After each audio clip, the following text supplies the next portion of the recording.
Vous avez un petit code QR.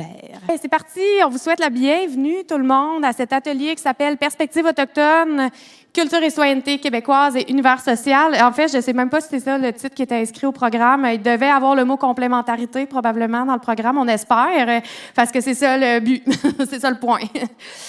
Donc, on vous souhaite la bienvenue. On est content d'être là, on est content de vous voir. On sait qu'il y a des gens à la maison aussi. Puis, est-ce que tu veux, Steve, tout de suite qu'on se présente ou qu'on fasse un petit scan de la salle pour avoir le profil des participants? Bien, on va commencer par se présenter. OK, allons-y. Donc, moi, je suis Steve Quérillon du Service national du récit de l'univers social, donc prof d'histoire, de géographie. Puis, ben, je suis content de voir qu'il y a certains collègues que je vois aussi en univers social, donc les CP, qui font aussi US et CCQ. Maintenant qu'on peut dire CCQ est devenu une science sociale. Qu'est-ce que tu allais dire? Sciences humaines, vous faites partie des sciences humaines. Ah oui, hein, les domaines, on dirait qu'on se sent de plus en plus proche de vous autres. Tout à fait. Donc, je suis quand même vraiment contente. Ça fait un bout qu'on prépare cet atelier-là. On a travaillé là-dessus pas mal cette année. Ça fait quelques fois là, déjà qu'on offre cet atelier-là, mais on avait à cœur, puis d'abord parce que c'était une question qui nous était posée aussi du réseau, de voir où s'arrêtait un peu la limite entre CCQ, US, aussi les terrains d'entente, donc la complémentarité possible, mais surtout bien définir les rôles de chacun puis qu'est-ce qu'on peut faire pédagogiquement parlant dans chacune des disciplines. Alors, préambule pour dire que nos deux, tu sais, au mandat national du récit, là, on porte des mandats liés à une discipline, c'est un mandat national. Alors, Steve, lui, s'occupe vraiment dans le domaine du développement de l'univers social, du réseau, accompagnement, soutien, production de ressources, plein de collaborations. Puis nous, du côté du développement de la personne, bien, vous le savez, on est très impliqués là, au niveau du déploiement puis de l'implantation du nouveau programme CCQ. Et donc, c'était vraiment une belle opportunité, une occasion pour nous de collaborer puis d'essayer de voir justement où est-ce que nos chemins se rencontraient, finalement. Moi, je vois cet atelier-là un peu comme une discussion. C'est comme un prof d'histoire de géographie qui jase avec une enseignante de CCQ pour voir un peu c'est quoi notre compréhension de ce programme-là, comment on peut être complémentaire, comment l'histoire peut supporter certaines de vos actions en classe. Donc, c'est vraiment, voyez-le comme une discussion. Puis c'est de même qu'on a bâti un petit peu l'atelier. Dieu sait que oui. On a discuté. On a réfléchi beaucoup. Avant de commencer, on s'est présenté. Puis comment tu veux faire ça? On aimerait peut-être vous faire lever la main parce que on veut savoir quand même à qui on s'adresse. On sait que vous êtes un groupe proprement CCQ, très certainement, mais peut-être que dans certains cas, vous avez aussi d'autres mandats, donc vous avez un double profil peut-être. Donc, c'est ce qu'on veut savoir, hein, Steve, si oui. Vous avez, s'il y en a parmi vous qui portez les deux dossiers, disons, donc univers social et CCQ, donc soit en accompagnement ou en enseignement, disons? OK. Parfait. Donc, ça vous concerne dans certains cas. Parfait.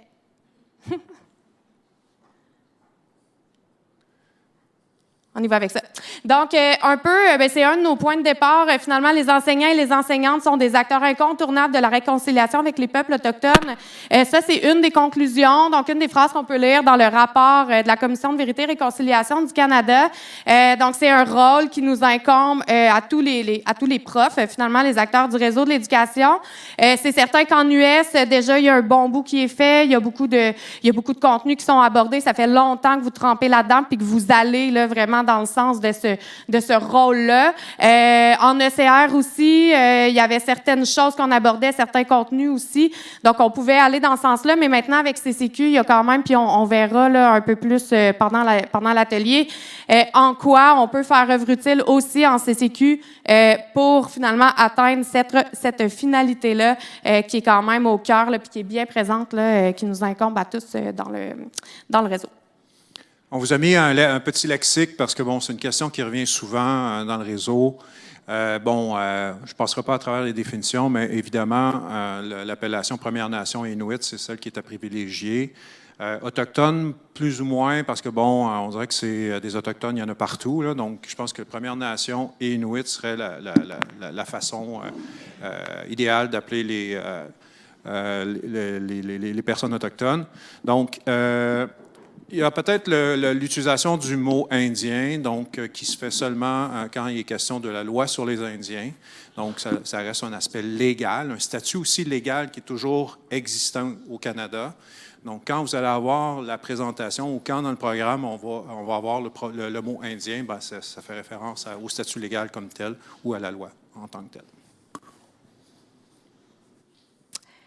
Et donc, l'intention pour cet atelier, on aimerait qu'ensemble, on ait exploré des moyens qui permettent de faciliter l'intégration des perspectives autochtones dans notre enseignement de CCQ, évidemment en prenant appui sur l'univers social, parce que, comme je vous disais tantôt, en filigrane, il y a vraiment le mot complémentarité qui est là, puis qui va vraiment teinter la plupart des propositions qu'on va vous faire, que ce soit lorsqu'on compare nos démarches, que ce soit dans les ressources qu'on peut utiliser, dans les contenus, également dans la façon d'aborder des sujets sensibles. Donc, la complémentarité va vraiment être au cœur de tout ça.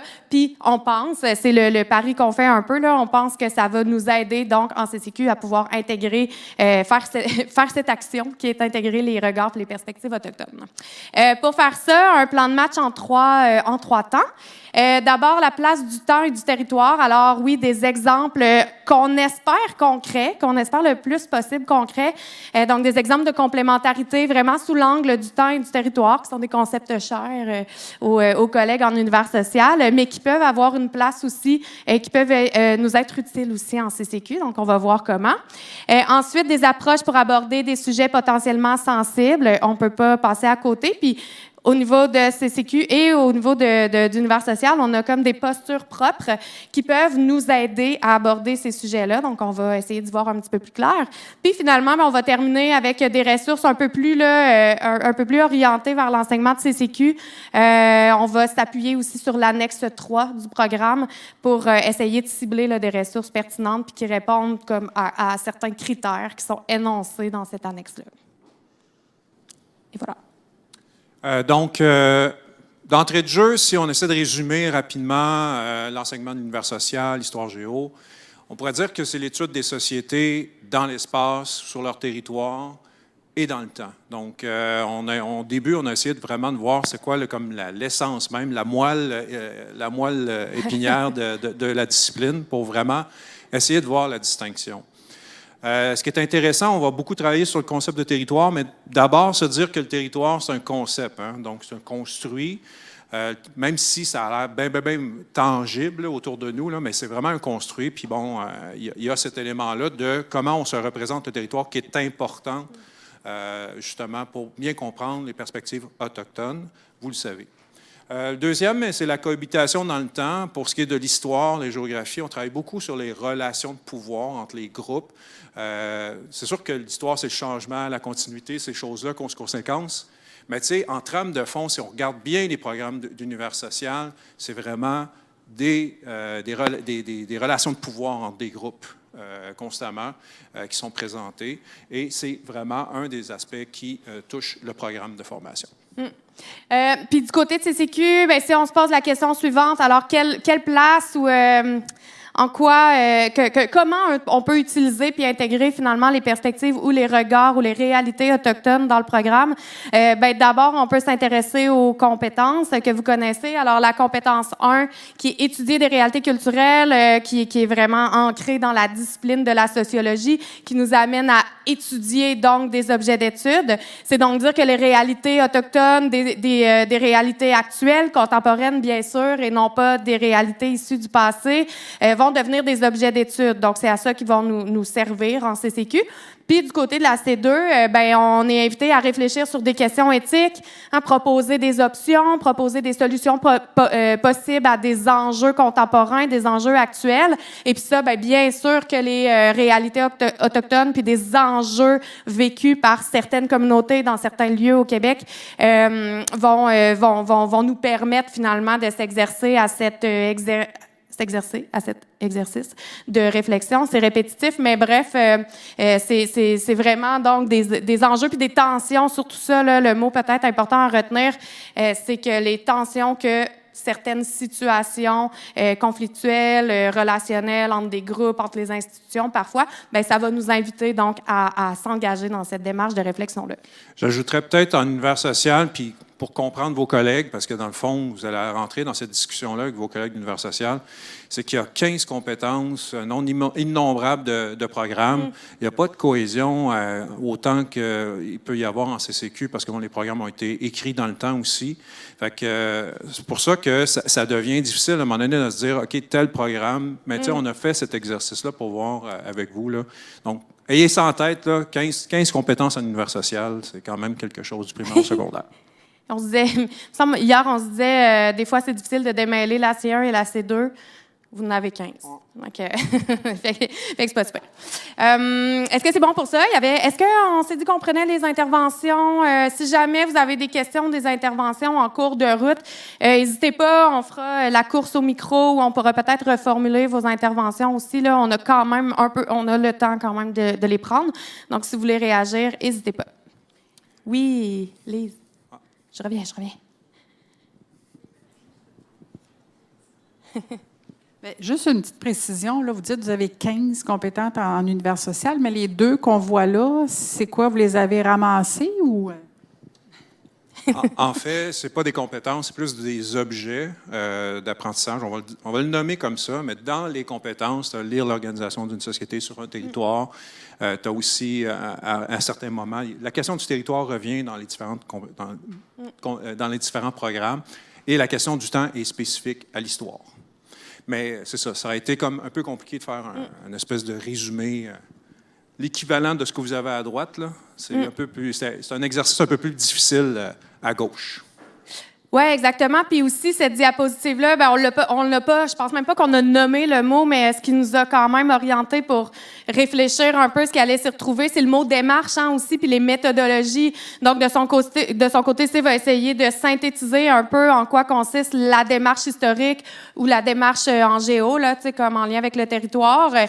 Donc, en sciences humaines, effectivement. Puis, du côté CCQ, si on essaie de se dire, ben, ça se résume à quoi les démarches en CCQ? Ben, on peut dire qu'on a une démarche en C1, donc une démarche en sociologie ou une forme de démarche qui rassemble différentes opérations là, puis des habiletés intellectuelles. Puis on a aussi une démarche de réflexion éthique. Donc c'est un peu ça là, qui était le fil conducteur, là, Lise, de cette diapo. Voilà. Donc, la première chose, la question du temps. Veux-tu que je te passe Juste ça? prendre ça, oui. En univers social, bon. Ça, c'est un extrait d'un manuel scolaire qu'il y avait dans les années 50 dans les écoles québécoises. Un passé quand même pas si lointain. Le manuel date de 51. Le manuel est utilisé jusque dans les années 60. Donc, bon, il est question justement des Iroquoiens. Puis, bon, l'idée, c'est de voir un peu, par devoir de mémoire, voire de se dire, dans le fond, dans un premier temps, jusqu'à tout récemment, quand même, il y avait dans les écoles du Québec et des gens encore vivants qui ont reçu ce type d'enseignement-là dans les écoles. Puis, bien, vous savez, quand des choses qui sont perçues ou apprises étant jeunes, bien, ça peut perdurer dans le temps. C'est comme un peu pris dans notre ADN. Donc, se dire que ces choses-là existaient au Québec, c'est important dans un premier temps. Puis, bien, aussi, ça apprend peut-être sur comment on voyait les Autochtones à une époque, mais ça nous apprend surtout sur comment, dans le fond, les Canadiens français se percevaient ou essayaient d'avoir un récit historique qui leur était propre. Ça, c'est important, on va y revenir un petit peu plus tard, mais la question de se rédiger un récit historique qui nous ressemble est quelque chose d'important dans une société ou pour des personnes, vous allez le voir tantôt, pour les Autochtones.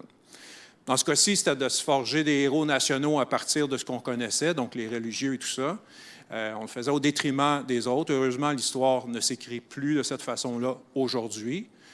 Mais quand même, il faut aussi voir ce texte-là comme aussi dans une perspective historique, puis je vais revenir encore tantôt, pour ce qu'il est, un témoin du passé. Okay? Il ne faut pas rester non plus insensible face à ces choses-là. Il y a un jugement éthique, éventuellement, un coup qu'on a analysé cette chose-là de façon objective, à un moment donné, il faut se dire, bon, juger cette chose-là de façon éthique, mais c'est là, je pense, que CCQ arrive et où vous avez vraiment quelque chose, ou des outils, ou un programme qui vous permet d'aller plus loin quand il est question de jugement éthique aujourd'hui à la lumière d'un texte comme celui-là. Voilà. Oui, puis ce qui est intéressant aussi sur ce que tu nous présentes, Steve, c'est pas... vous savez, il y a tout ce qui est de l'ordre du développement de la pensée critique, quand même, qui n'est pas une compétence en soi, mais qui est comme une forme, comment on l'appelle, une forme de... C'est pas une finalité, là, mais disons, quelque chose qui est à développer de façon transversale dans le programme, hein, la pensée critique. Puis la pensée critique, c'est très, très proche de la réflexion épistémologique, donc être capable d'avoir une forme de réflexion sur les types de savoirs puis la façon dont les savoirs sont produits. C'est quand même intéressant de prendre acte de ce genre de savoir-là, très passéiste, puis de porter un regard objectif, mais critique également, puis de prendre acte du fait qu'aujourd'hui, 2025, bien, c'est pas comme ça qu'on relate les réalités autochtones. On a changé les mots, tu le disais tantôt en parlant du lexique, on a changé de posture, on a changé d'angle également. Donc, ça aussi, c'est très, même si on a un contenu très US devant, à l'écran, mais il y a quand même quelque chose de l'ordre de la réflexion épistémologique qui est aussi très CCQ là, sur ce genre de document-là. Ouais. Tout à fait. Puis ben, la première réaction, peut-être d'un adolescent ou peut-être des gens de la place publique, qui disent ben, il était bien innocent dans ce temps-là. Mais tu sais, c'est facile de dire ça. Tu sais, tu as eu 150 ans pour y penser, toi. Là. Donc, c'est sûr que tu vas avoir une perspective différente, mais tu sais, il faut quand même avoir en histoire cette compréhension-là de la place du document et de la perspective historique. Fait que je trouvais que c'est une bonne entrée en matière par rapport à ça. Tout à fait. Ça va? Oui. Donc, place à... peut-être moi, j'ai rien appris. Je vous laisse écouter ça. J'ai rien appris à l'école par rapport aux Autochtones. C'est plus avec ma grand-mère et mon grand-père. C'était comme l'école de vie. C'est possible de monter le son? J'aimais mieux passer mes journées avec les autres que d'aller à l'école. Donc, c'est sûr que l'enseignement de l'histoire était... il n'y avait pas grand-chose sur les Premières Nations. On ne parlait pas de Premières Nations, on parlait d'Indiens. L'idée de nomades et sédentaires, peut-être, parce que ça à chaque fois, quand je vais dans les classes, ça me surprend. C'est assez réductif, là. C'est plus complexe que ça. D'abord, les Abénaquis étaient semi-nomades. Ce que j'ai appris, c'est beaucoup, il y a les alliés des Français, puis il y a les ennemis des Français, les bons Indiens, puis les mauvais Indiens. Les Indiens, à l'époque, n'avaient pas grand valeur, dans le fond, et qu'on était seulement des supports des colonisateurs. Donc, on était soit des alliés ou soit des ennemis. C'est chronologique, mais ça se base sur des événements, des hommes ou des hauts faits canadiens-français. Puis en dehors de la communauté, ce qu'on présentait, c'est l'histoire de la colonisation. Quand nous avons découvert, nous, colons, le territoire, qu'est-ce qu'on en a fait? Plutôt que de parler de la perspective des Premières Nations qui ont été colonisées sur le territoire. Quand nous, on s'est fait envahir, vous êtes arrivés chez nous. Puis si c'est ça la perspective, si c'est ça la recette, c'est sûr que la perspective autochtone va être effacée. Donc, ici, il est question, en gros, de revoir la recette. En gros, refaire une lecture de l'histoire, se réapproprier l'histoire, c'est quelque chose de majeur. Vous avez vu des personnes autochtones ici qui, de différentes nations, ça fait quelques années, on travaille en univers social sur le sujet. On leur a posé justement la question sur comment eux avaient appris l'histoire. Puis bon, c'est un des aspects qui est important, donner la parole, vous savez, donner la parole aux personnes autochtones pour justement qu'ils puissent se réapproprier cet objet-là qui s'appelle l'histoire. Puis bon, comment on fait ça? Tu sais, puis un parallèle certainement à faire. Tantôt, je disais, décoloniser l'histoire, c'est un des aspects, une des choses qui est abordée justement par une personne autochtone. Et dans le fond, on a vécu le même processus au Québec en tant que Canadiens français dans les années 60. Se réapproprier cette chose-là. Puis on a décolonisé l'histoire. C'est juste que le colon, il est anglais, tu sais. Fait que là, avec cet exemple-là, ce qui est intéressant, c'est de percevoir, nous, comme francophones, oui, avons été aussi colonisateurs. On a été colonisés et colonisateurs. Et ça, c'est une réalité qui est quand même toute nouvelle pour nous. Dans l'Ouest canadien, la prise de conscience a été beaucoup plus rapide qu'au Québec. Puis, bien, sachant ça, avec ce contexte-là, bien, on comprend pourquoi, dans le fond, on veut renommer certains événements. Un peu comme, à l'époque, on parlait de la conquête de 1759. Puis là, ben, la conquête, c'est une perspective anglaise. Si on prend la perspective francophone, c'est la défaite de 1759. Fait que c'est pour ça qu'il y a des événements qui doivent être revus, renommés, comme justement la fameuse découverte de l'Amérique. Il y a aussi dans le programme d'histoire quelque chose qui s'appelle la destruction de la Huronie. Détruire quelque chose, ça veut dire que c'est annihilé, il n'existe plus rien. Tu sais. Et bien, pourtant, c'était comme une appellation qui était comme dans le langage courant, tandis que bien, il existe encore. Maintenant, les Wendat, donc tout récemment, ils ont décidé d'enlever le Huron de leur nom. Donc, on serait mieux de parler de dislocation. Vous savez que les mots, c'est important quand on nomme des choses. Là. Donc, il y a un certain nombre de choses comme ça. Renommer les événements, c'est vraiment majeur. Puis, bon, c'est un processus qui est en cours. C'est pas terminé, hein, tu sais. D'autres perspectives aussi, il y a des événements dans l'histoire du Québec qui ont été abordés, qu'on aborde en classe, puis bon, c'est comme s'il n'y avait personne sur le territoire. L'exploitation forestière, c'est un cas assez majeur. On parle, bon, il y avait des arbres, et puis bon, on a coupé des arbres. C'est ça qu'on a fait, sans dire, dans le fond, qu'il y avait une présence autochtone. Donc, le livre de Coucoum, justement, relate cette chose-là. Puis, bien, l'autre élément, c'est de donner de l'agentivité aux Autochtones. Ça, c'est majeur.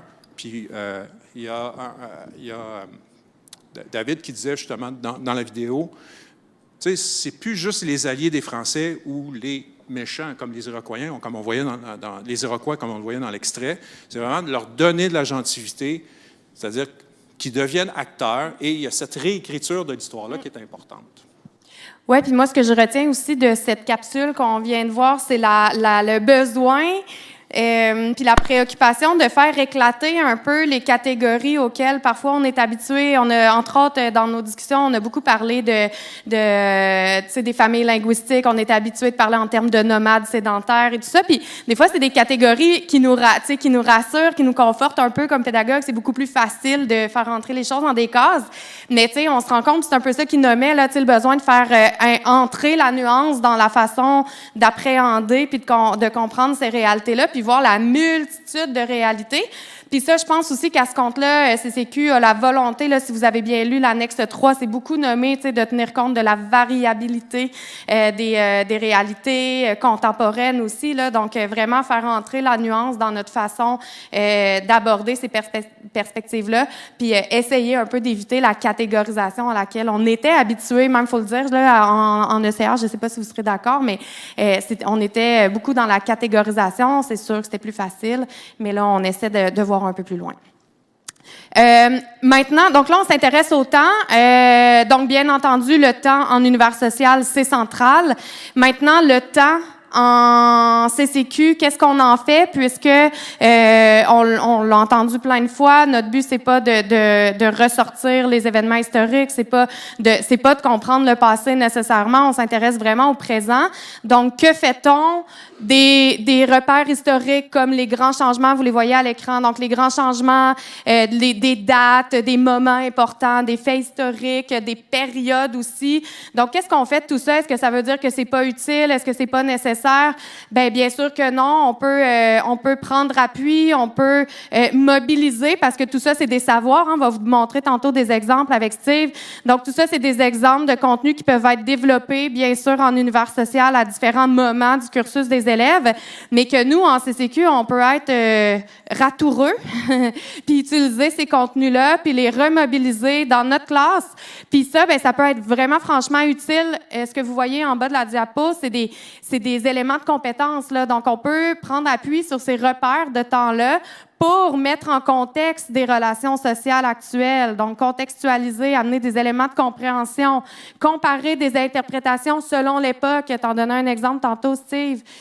Situer, intégrer différentes perspectives, comme par exemple une perspective historique versus une perspective actuelle sur une même réalité. Mobiliser différentes informations, tenir compte d'expériences. Quand on s'intéresse au point de vue en C2, vous savez, on est invité à tenir compte compte de l'expérience des personnes qui ont vécu certaines choses pour mieux comprendre leur perspective en C1, mieux comprendre leur point de vue en C2. Bien ça en fait partie aussi quand on parle des événements marquants. Bien sûr qu'on peut, on peut piger là-dedans. Puis finalement, situer certains repères dans le temps aussi. Donc, des éléments, des contenus ou des savoirs liés au temps, bien, c'est aussi utile en CCQ. Et puis, on a tout à gagner finalement de le savoir d'abord, puis de savoir les mobiliser dans notre cours pour ne pas faire les choses deux fois finalement. Il y a une question, je vous apporte le micro. Pour, à la maison, on demandait quand est-ce qu'on aborde ces repères de temps-là, justement. Donc, on annonçait qu'on y vient. Donc, ça, c'est pour le temps. Je ne sais pas s'il y a des questions, des interventions là-dessus. Oui, Lise? Oui, petite question par rapport à situer et intégrer des perspectives. Je suis un peu surprise qu'en CCQ, on puisse prendre des perspectives historiques. Moi, ce que j'avais compris, c'était des perspectives actuelles de différents groupes. Oui. Alors, les perspectives historiques, là, je veux juste peut-être bien comprendre. Moi, je le vois pas là, en CCQ. Oui, non, vraiment. Puis c'est une bonne question que tu poses parce que puis surtout, j'oserais dire que ça peut être un piège. Tu sais, on veut pas aller dans la compréhension historique. Par contre, je me permets de revenir un peu sur ce que j'ai nommé tout à l'heure en lien avec la réflexion épistémologique, le rapport critique au savoir, mettons. Donc, d'être capable de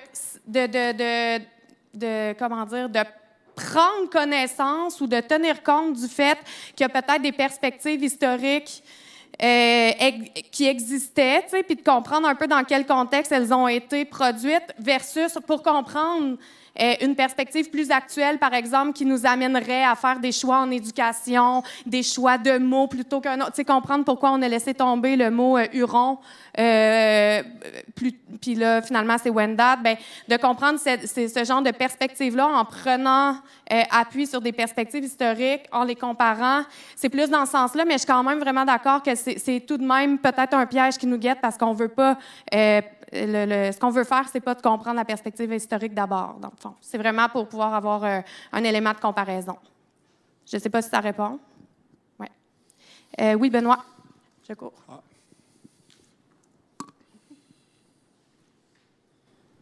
Ouais, je me permettrais d'ajouter que en CCQ, quand on examine un phénomène culturel, parfois ça va être un phénomène de changement. Puis à partir du moment où on parle de changement, bien, il y a une évolution dans le temps là, qui va entrer en ligne de compte. Puis aussi, pour comprendre un phénomène culturel, des fois, on n'a comme pas le choix d'avoir un petit peu d'origine historique de la chose, là, même si le but n'est pas l'histoire.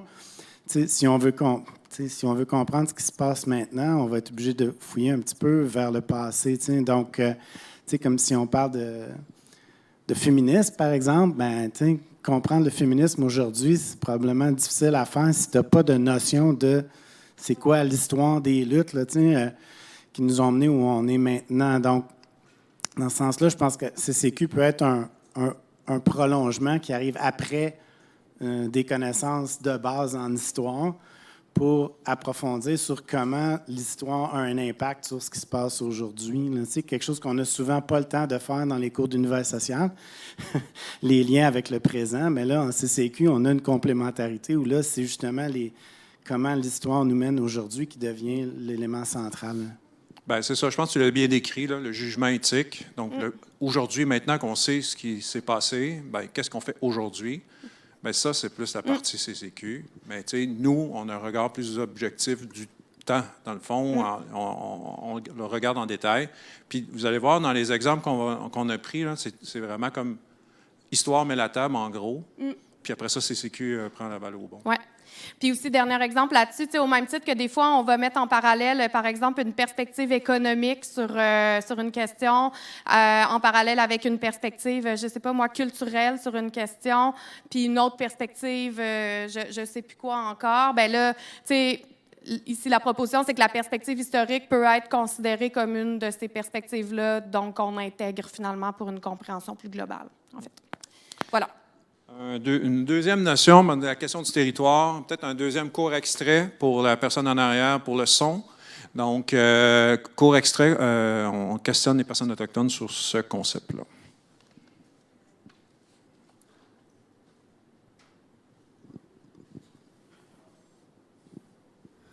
C'est sûr que si on revient à l'essence même du territoire, pour nous, les Premières Nations, le territoire n'appartient à personne. C'est ça notre conception du territoire. Ce n'est pas qu'un lieu géographique.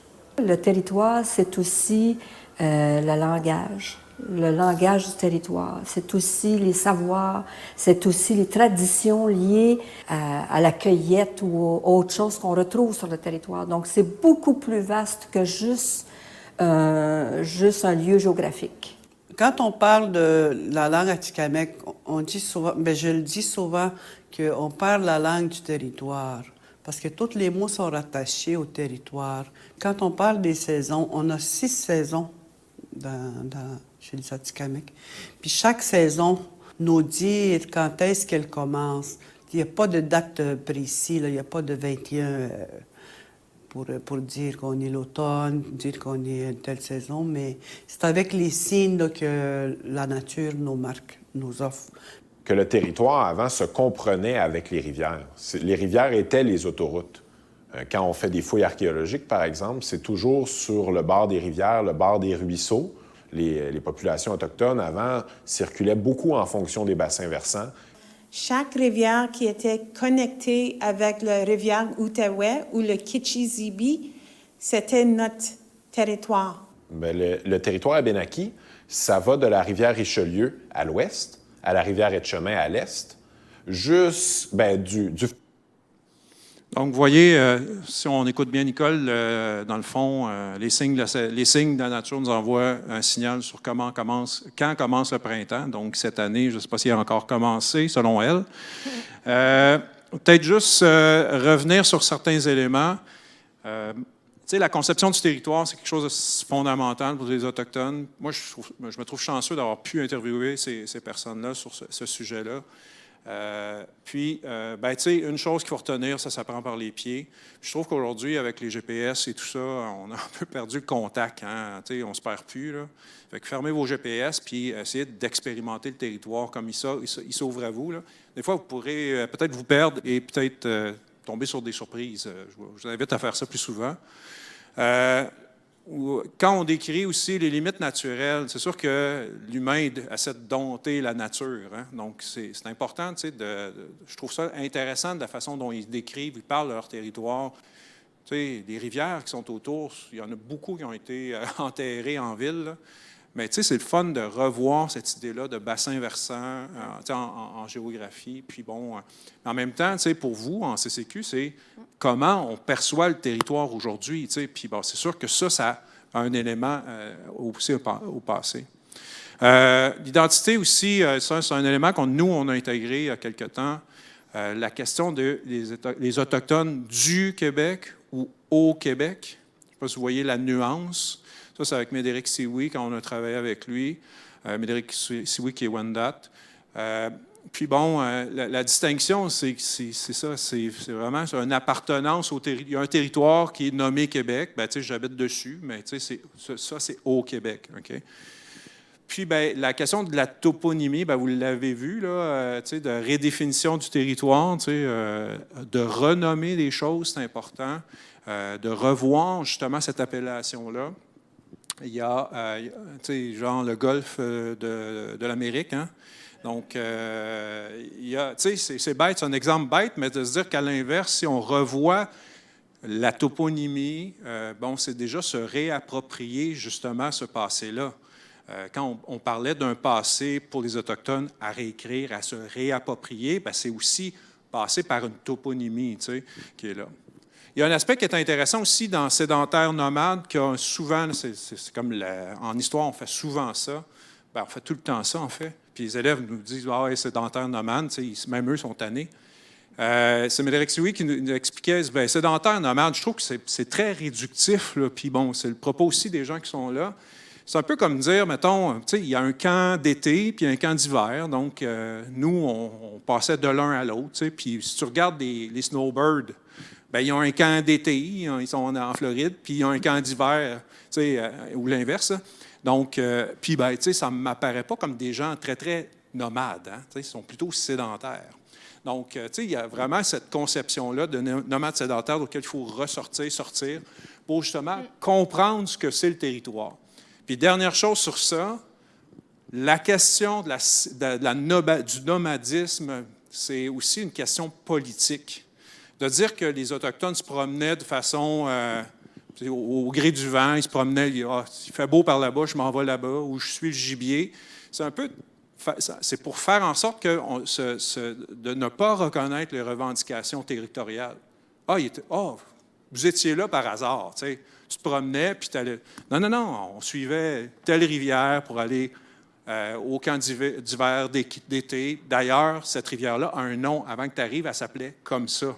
Fait que là, il y a une question d'appropriation du territoire, puis de revendication territoriale derrière toute la question du toponyme. Donc ça, une fois qu'on sait ça en histoire, bien là, on comprend plus les enjeux aujourd'hui en CCQ. Oui, vraiment. Puis d'ailleurs, ben là, la question maintenant qu'on se pose, on fait le même exercice, on se demande tous ces apprentissages et ces savoirs acquis en univers social. Tu sais, évidemment, on le dit tout le temps, on manque de temps en CCQ. Il y a quand même beaucoup de contenu, beaucoup de concepts à voir. Donc, on n'a pas nécessairement le temps de s'intéresser au bassin versant, de comprendre tout ça, puis de faire des apprentissages formels sur ces éléments-là, chose qu'on vous laisse. Mais tout de même, comprendre comment sont réparties les nations sur le territoire. Donc, l'aspect, leur nordicité, on aime bien parler de ça aussi, leur nordicité, où est-ce qu'ils sont répartis, la répartition des réserves également, leur façon d'occuper le territoire, puis quels impacts ça va avoir sur leur mode de vie. On va voir des exemples tout à l'heure. Les limites naturelles des bassins versants. Donc, tout ça, ce sont des éléments proprement géographiques, mais qui très clairement peuvent nous aider à mettre en contexte certaines choses, mettre en contexte certaines dynamiques sociales, formuler des constats, bien évidemment, sur l'occupation du territoire, tenir compte d'expériences. C'était vrai pour le temps, mais c'est aussi vrai pour la manière d'occuper le territoire. Tu disais, Steve, c'est par les pieds. Le territoire est vraiment central dans leur réalité. Donc, c'est une forme d'expérience desquelles on peut tenir compte lorsque vient le temps de comparer puis de tenir compte de leur perspective ou leur point de vue. Puis ça devient aussi des repères, là, dans le fond, au niveau de l'occupation du territoire puis l'occupation de l'espace. Fait que c'est quand même vraiment des données puis des informations qui peuvent vraiment être franchement intéressantes et voire même nécessaires là, pour aborder ces questions-là puis pour développer ces éléments de compétences en CCQ. Est-ce que ça fait du sens? Oui, hochement de tête. Merci. Question, c'est bon? Parfait. Donc là, c'était un peu plus... c'est théorique, là. Vraiment, on a ouvert nos programmes, on a essayé de voir. Puis l'exercice auquel on s'est prêté, vraiment spécifiquement pour vous, on voulait vraiment arriver avec des offres de complémentarité ou des exemples plutôt de complémentarité un peu plus concrètes. Donc, ce qu'on vous propose, c'est de voir, d'une part, toujours une intention pédagogique possible en CCQ, donc en lien avec des contenus obligatoires, aussi en lien avec une des deux compétences à développer.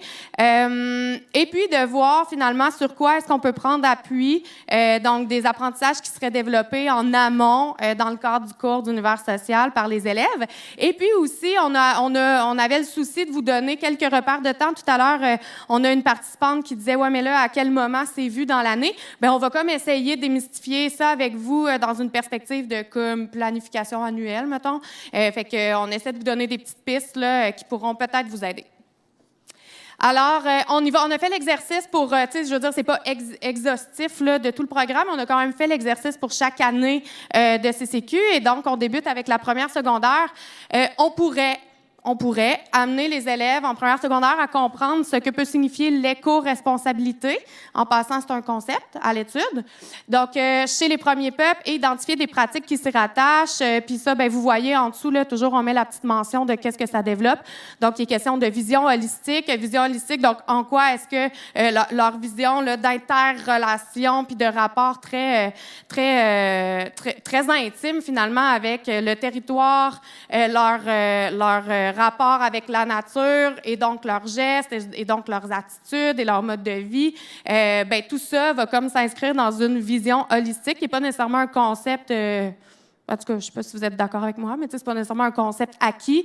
Ça se travaille. Ben, il y a des exemples au niveau de l'éco-responsabilité qui peuvent être travaillés.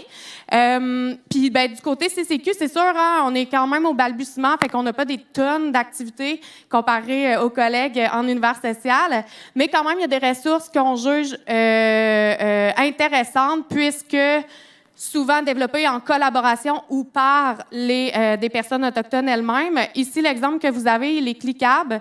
Je ne sais pas si vous connaissez cette chaîne YouTube qui s'appelle Voix autochtone. C'est vraiment comme un tentacule de environnement et changement climatique du Canada qui contient, vraiment, cette chaîne-là contient plein de capsules vidéo produites par les communautés autochtones qui relatent, dans le fond, leur point de vue et leur perspective sur des enjeux climatiques actuels et donc qui intègrent leur vision sur la question. Ah, c'est intéressant. Oui. Je ne connais pas. Ouais. Donc, on prend appui sur quoi? Dans le fond, peut-être savoir qu'au premier cycle, il y a question justement de développement durable. En fait, tout le programme de géographie est basé sur cette notion-là de développement durable.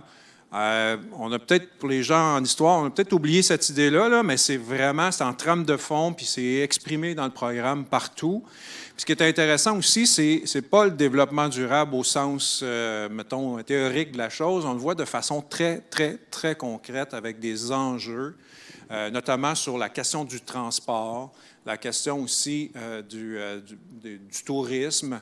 Il y a aussi la question de l'énergie, donc différents milieux ou lieux où les profs de géo travaillent sur ça à différents niveaux. Puis bon, c'est pour ça que dans ça, ce qui est intéressant, c'est vraiment, il y a une perspective, mettons, de l'environnement, mais en géographie puis en histoire, on s'intéresse beaucoup à l'économie, puis aussi au social. C'est-à-dire que je peux bien dire, tout le monde, maintenant, arrêtez de prendre vos chars. Puis bon, c'est ça, il va peut-être me manquer 2 axes au moins du développement durable. Fait que c'est important. En fait, sachez qu'en géographie, il y a cet élément-là dans le programme sur lequel vous pourrez prendre appui pour parler d'éco-responsabilité, dans le fond. Oui, puis de ne pas refaire, c'est toujours ça le mot d'ordre, là, efficience et intelligence. Donc, donc s'appuyer, donc connaître ce qu'on fait en univers social pour le réinvestir. Puis vous voyez ici, c'est un exemple. Vous allez dire, ça aide pas beaucoup toute l'année, là, mais c'est quand même c'est parce que c'est un concept. Il y a pas un moment de l'année, c'est pas comme une période historique où comme traditionnellement on va le voir en novembre. Là, c'est comme pas la même chose. Ça peut être vu un peu n'importe quand dans l'année en univers social, n'est-ce pas? Bien, il n'y a pas de chronologie en géographie, donc mais tu sais, métropole, là, au début de l'année secondaire 1, c'est souvent vu. Fait que toute la question, justement, des transports en commun, tout ça, ça va être abordé, là, voilà. Secondaire 1. Et donc, vous auriez tout à gagner de travailler, de planifier en équipe de niveau. Donc, vous avez votre collègue en univers social, vous êtes en secondaire 1, bien, prenez donc le temps, en début d'année, peut-être de voir avec cette personne-là à quel moment le concept de développement durable va être développé. Donc, essayez de peut-être intégrer vos trucs CCQ après ou même simultanément. Pourquoi pas travailler même en interdisciplinarité si le contexte le permet, bien sûr. Ou encore en réinvestissement, donc sachant que les élèves auront fait des apprentissages en univers social parce que vous aurez discuté avec votre collègue, bien là, après ça, vous pouvez plus travailler sur la réactivation puis le réinvestissement de ces savoirs-là puis de ce concept-là pour, après ça, swinguer ça, finalement, en CCQ puis pouvoir l'utiliser dans cette compréhension de l'éco-responsabilité chez les premiers peuples. Donc, voilà pour le premier exemple. Est-ce que ça vous parle comme exercice? Ouais? Parfait. Tant mieux. Si vous avez des questions, vous n'hésitez pas. On a le même genre de proposition pour la 2e secondaire. On pourrait amener les élèves à expliquer comment se vit l'autodétermination des premiers peuples à travers l'organisation politique. Facile, pas facile? Donc, dans Démocratie et ordre social, institutions démocratiques du Québec et du Canada. Donc, c'est un concept à développer, l'organisation politique des premiers peuples. Il y a différentes... c'est un exemple que vous avez ici, c'est cliquable. C'est le site que vous connaissez peut-être, Mythes et réalités autochtones. C'est une page en particulier. Ah, on dirait que le lien, je ne sais plus trop si c'est cliquable. Là, je vais m'organiser pour l'insérer si ce n'est pas le cas. Mais c'est vraiment une page qui parle des 11 nations, puis après ça, conseil de bande, gouvernance, là, les modes de gouvernance, etc., locale, régionale et tout ça. Donc, vous pouvez comme aller fouiller là-dedans, mais c'est quand même, il y a certains contenus au niveau de l'autodétermination puis au niveau de cette organisation politique-là, donc, qui sont travaillés, là, dans le fond, et sur le plan du temps puis du territoire aussi. Oui. Donc, tu sais, je ferais ça vers la fin de l'année, si vous êtes en secondaire 2, là, l'autodétermination, parce que dans le fond, il y a un certain nombre d'éléments qui sont abordés. Comme je disais tantôt, l'histoire, on oublie souvent que c'est une question de relation de pouvoir. Hein. C'est souvent de pouvoir dominant versus le pouvoir, dans le fond, des groupes marginaux. Puis ça, on le voit à travers métropole, colonie, ouvriers, patrons, colonisateurs, colonisés. Donc, il y a vraiment comme un certain nombre de choses qui sont vues en histoire. Puis, notamment aussi, bon, la Révolution américaine, française. Donc, tu sais, toute la question d'autodétermination, c'est abordé en histoire. C'est pour ça que, mettons, après février, mars, là, avril, là, ça serait peut-être un bon moment pour faire ça. En ce qui concerne notre territoire, sachez qu'il y a un territoire qui est à l'étude en histoire, en géographie. Donc, les 3 nations, c'est les 3 nations dites conventionnées, donc Inuit, Naskapi et Crioux. Mais très honnêtement, c'est souvent un territoire qui n'est pas fait en géographie. Donc, c'est le territoire que tu dis « Ah, j'ai pas le temps ». Fait que c'est dommage. C'est très dommage, même, je dirais. Mais c'est ça. Mais dans ces territoires-là, ben, il est question justement de concepts que vous pourriez réutiliser, réinvestir justement quand il est question d'autodétermination. J'ai mis, pour pallier un peu au fait que, dans le fond, les territoires autochtones ne sont pas faits en géographie, on a commencé à travailler sur des territoires où les gens sont, donc, dans le fond, sur les territoires. Donc, ici, on serait chez les Atikamekw. Puis, bon, on a travaillé avec un certain nombre de territoires. Ces ressources-là existent, mais encore là, c'est pas nécessairement très... c'est pas fait de façon, je dirais, assidue dans le réseau. Ça, c'était la carte interactive, c'est ça, hein? Oui, je pense qu'elle est là quelque part. Donc, on a fait une carte interactive, si c'est ça la question des territoires. Oui. Tu veux en parler? Ben non, je voulais être certaine. En fait, je voulais être certaine que vous ne passiez pas à côté de cette ressource-là qui est vraiment, vraiment, vraiment le fun à aller consulter. Donc, c'est une carte interactive là, des nations puis de la répartition des nations sur le territoire. Donc, c'est comme vraiment possible de mieux se faire une tête là-dessus puis de bien voir la répartition. C'est ça, hein? Je ne dis pas n'importe quoi. Hein? Merci. En fait, c'est que c'est une carte qui existait, là, qui est vraiment assez lourde à voir et qui est l'ensemble des territoires en Amérique du Nord. Nous, on a simplifié, on a pris vraiment les territoires qui sont autochtones au Québec, donc des Premières Nations, des 11 Premières Nations. Donc, voilà. Il y a une question dans le fond, là-bas.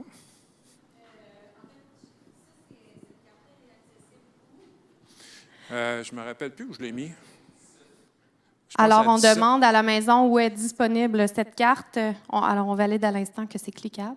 C'est à la diapo 17 qu'on me dit. Merci.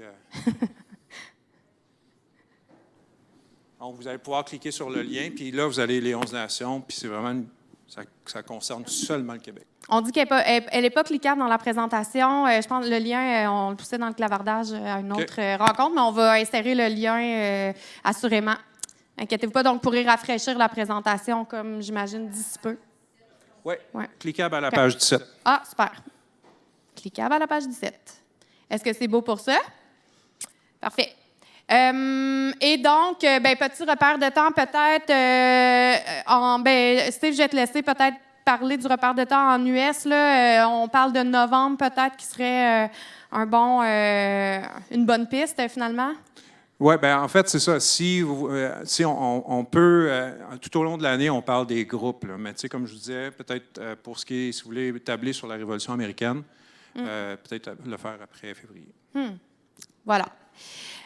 Et puis, travailler encore là en interdisciplinarité ou en transfert de connaissances, évidemment, comme on sait que c'est des acquis, des connaissances qui auront été développées, travaillées en amont. Donc, gênez-vous pas pour réactiver tout ça. Tu sais, des fois, c'est moins long de travailler en activation des connaissances qu'en enseignement formel, là, tu sais. Fait que... Peut-être, je ne l'ai pas oui. dit, mais toute la question des grandes découvertes, Ouais. entre guillemets, là, c'est ça qui est écrit. Donc, ça, c'est vraiment au début de l'année secondaire 2. Donc, mais on traite plus des Autochtones, mais en Amérique du Sud. 4e secondaire, on poursuit l'exercice. Donc, on pourrait amener nos élèves à comprendre l'influence du territoire sur les modes de vie propres à chaque nation autochtone. Donc, tantôt, il y a dans une des petites capsules vidéo qui parlait de territoire, entre autres, là, les personnes qui intervenaient, c'est ce qu'elles nommaient, donc la place du territoire dans leur mode de vie. Ce qu'on comprend, c'est que le territoire, la façon d'habiter le territoire et le territoire va avoir de l'impact sur la langue. Comment elle disait ça, la personne qui intervenait, elle disait c'est la langue du territoire. C'est encore flou pour moi, plein d'humilité. Je ne suis pas certaine de comprendre encore en quoi on peut parler la langue d'un territoire, mais il y a comme un lien puis une relation entre les deux. Rapidement, c'est parce qu'elle est linguiste, puis dans le fond, elle travaille sur les morphèmes, puis tout ça, je ne sais pas vraiment. Puis, dans le fond, elle explique que, dans le fond, tel mot est constitué de tel autre qui désigne un élément qui est précis du territoire. Donc, le vent, c'est ça. ben, tu sais, c'est décrit comme, je ne sais pas moi, c'est quelque chose qui passe dans les feuilles ou je ne sais pas quoi. Là. Donc, il y a des éléments caractéristiques du territoire qui vont comme influencer une forme de vocabulaire. En effet. OK.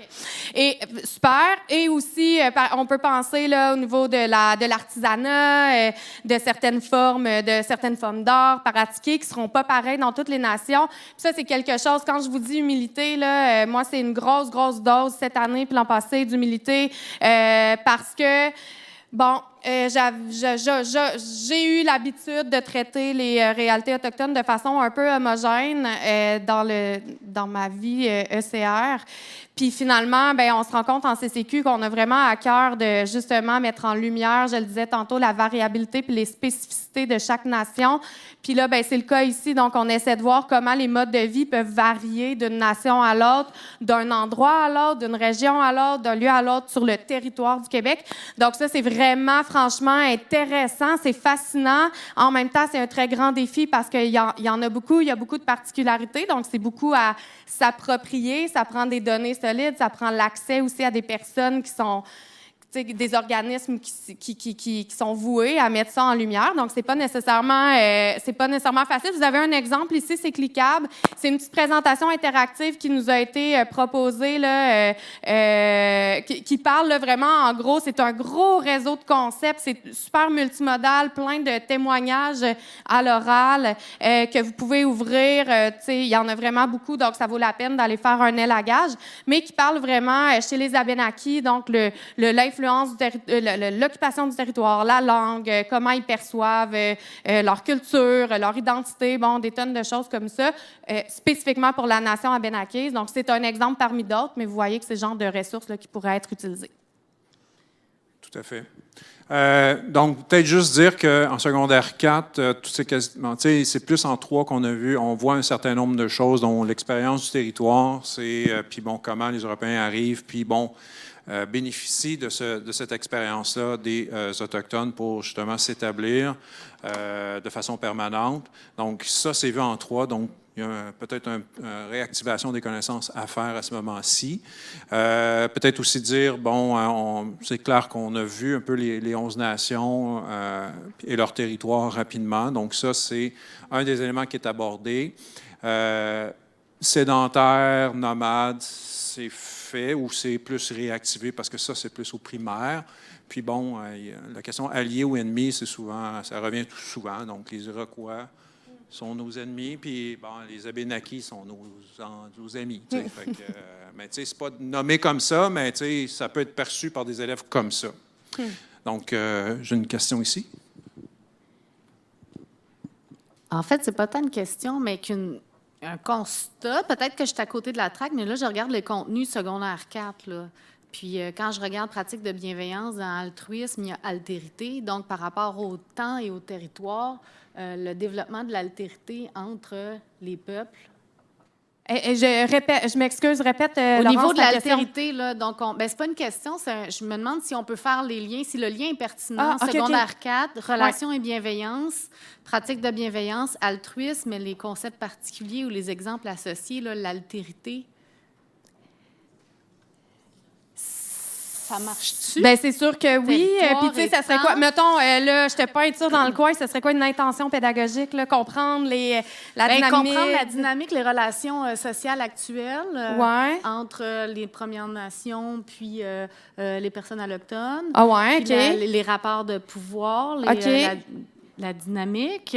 Puis aussi, en dessous, il y a l'écologisme, tu sais, Oui. qui peut faire un lien pour Oui. intégrer les perspectives autochtones. Puis là, Ouais. je fais juste lancer des idées Ah, vraiment? pour faire plus de liens. Mm. Puis après, dans justice et droit, je pense qu'il y a quelque chose Ah, à vraiment, faire là, assurément. absolument, au niveau des chartes des droits, des Ouais. discriminations, puis des types de justice, quand on parle de la justice réparatrice Ouais. ici. Ouais. Donc, au niveau du territoire, au niveau de la réconciliation, peut-être, ou de renommée. Puis dans culture et production symbolique, quand on va parler des objets des cultures alternatives ou, je sais pas, culture, je saurais pas où mettre les œuvres autochtones, mais qui tiennent Ouais. compte du territoire dans la représentation de l'œuvre ou d'événements culturels marquants ou d'événements historiques dans Ouais. le temps marquants, puis qui va influencer les cultures religieuses, la transformation culturelle, tout ce qui est matériel, immatériel. T'es vraiment partie, là. C'est des pistes, là. Fait que moi, je regarde vraiment ça, puis je suis intéressant. comme, tout est dans tout. tu sais. Oui, bien vraiment, là, d'abord, tu sais, puis là, ici, on a gardé mode de vie, on voulait comme raccourcir un peu, mais tu sais, au début, c'était comme une grosse parenthèse, là, sur l'artisanat, la langue et tout ça, qui effectivement entrerait dans culture et production symbolique. Fait que c'était un peu ça l'idée, là, de parler des cultures autochtones. Mais évidemment, tu sais, on aime ça en CCQ, cogner des concepts, comme dirait l'autre, puis les mettre en lien. Fait que aller chercher des choses comme culture alternative aussi, puis mettre ça dans la soupe, c'est clair que ce serait intéressant. Après ça, j'essaie de refaire du pouce sur toutes tes idées, là, au niveau de l'éco-responsabilité puis des pratiques de bienveillance. C'est vrai. Là, nous, on essayait de proposer une offre. Ben oui, c'est ça, c'est full intéressant. Et là, ça, on avait parlé un peu, c'était en secondaire 1, me semble, là, qu'on parlait des pratiques d'éco-responsabilité.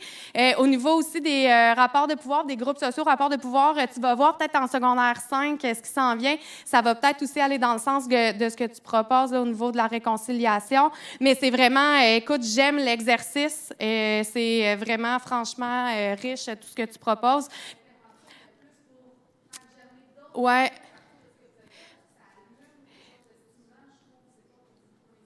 Oui, ben non, vraiment pas. Puis au contraire, ce que ça démontre, puis c'est ce qu'on essaie aussi de passer comme message parfois, c'est que ce qu'on aimerait moins, puis en fait, ce qu'on pense qui est moins riche en CCQ, c'est de dire, OK, là, on tasse tout, puis maintenant, on va faire des perspectives autochtones, puis ça va être notre petit bout dans l'année, puis après ça, ça va être fait. Tu sais, ce qu'on trouverait vraiment plus intéressant, c'est de venir, on aime bien le mot saupoudrer, donc venir intégrer donc des perspectives et des regards autochtones sur différentes réalités culturelles qui ne sont pas nécessairement proprement en lien avec les perspectives autochtones, mais tu comprends, de venir les intégrer. Fait qu'on dirait que ton commentaire va un peu dans ce sens-là, de dire, tu sais, regarde, ça ouvre là, plein de possibilités.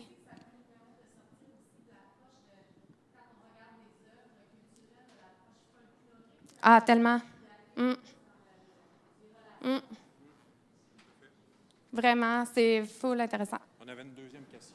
Oui. Oui, bien, c'était pas vraiment une question, mais parce que je vois que vous avez fait le lien entre Histoire secondaire 3 puis CCQ secondaire 4, mais il y a beaucoup de liens à faire aussi avec Histoire secondaire 4, avec la création des réserves, les 2 phases industrielles, la déforestation du territoire, puis même avec les pensionnats autochtones. Puis si on regarde le dernier chapitre avec la crise d'Oka, il y a quand même beaucoup de liens aussi à faire, je pense, avec le territoire qui peut aller sais, dans CCQ, mettons l'analyse de relations sociales, tu présentais au début le texte de comment on enseignait la perspective, disons, autochtone dans les années 50. Fait que je pense qu'il y a quand même des liens à faire aussi, même avec le programme d'histoire de secondaire 4. Permettre de passer à l'autre exemple? Oui, bien sûr.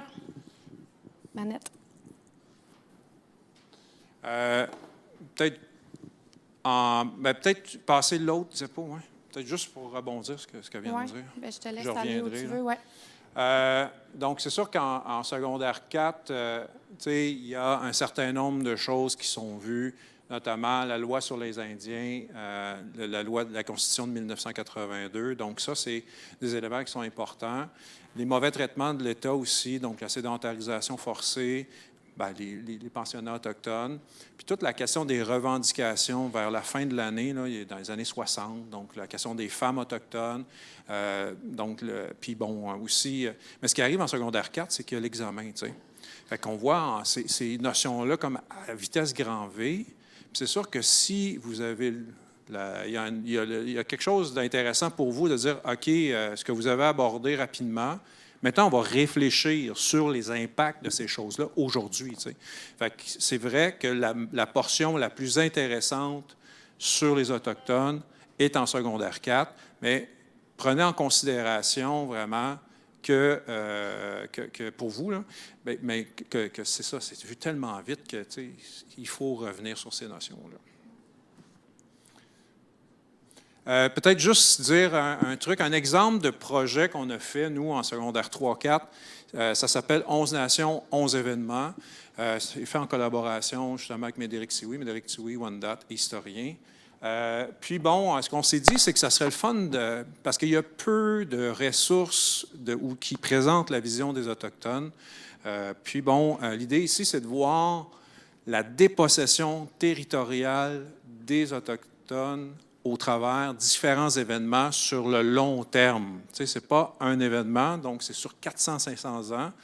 Puis bon, on l'a expérimenté en classe, puis c'est le genre de choses où je pense qu'un projet qui pourrait être intéressant, Histoire CCQ, et qui peut être fait en secondaire 3 et en secondaire 4. Puis bon, si on a un exemple, c'est que chaque élève avait justement un territoire, un événement à traiter. Donc, ça pouvait être, par exemple, l'exploitation forestière, tu l'as soulevé. Ça peut être aussi tout le choc microbien. C'est incroyable comment cet événement-là passe rapidement dans le programme. Il y a 90 de la population qui sont autochtones qui sont mortes. On continue. Quoi? 90 comme, imaginez ici, là, il ne reste personne. Là, c'est quand même c'est pour ça que l'évangélisation a eu tant d'importance. Puis même, l'établissement des Européens sur le territoire a été aussi aisé. Donc, et ce qui est intéressant, c'est que les élèves, ensuite de ça, présentent un petit peu l'événement à chacun et de voir un petit peu quelle est cette perspective-là des Autochtones, et sous forme de ligne du temps, mais aussi de cercle.